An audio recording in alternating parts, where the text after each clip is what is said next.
pace might be relevant tonight. He's facing Thiago Silva, great Brazilian, who's been a fantastic player, but is now cracking on and has had some bad injuries. Yeah. And there may be serious vulnerability. No, there is, and coming back to Solskjaer, you've got to make these decisions, because if he feels, the discussion about Lukaku is for a number of years. Does he do enough when he doesn't score?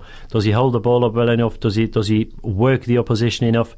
And the simple answer is no. I think it's a wake up call for him. If they want to go deep in the Champions League and finish in the top 4, I think they still need Lukaku, and Solskjaer will speak to him, and he will know that. And then coming to Thiago Silva, yes, it will be a huge test for him tonight.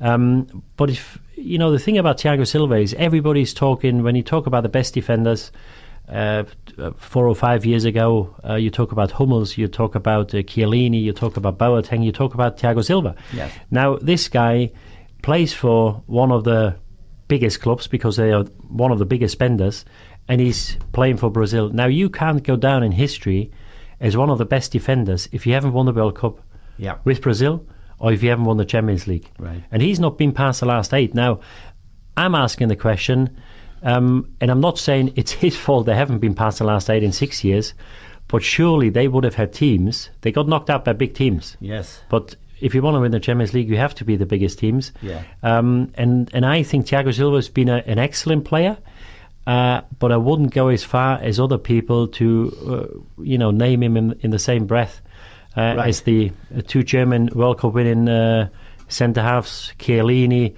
Ramos. I think these guys are in a different league to him. Yeah, and of course, if you go far enough back, Maldini, Baresi, Cannavaro, the great defenders of the past.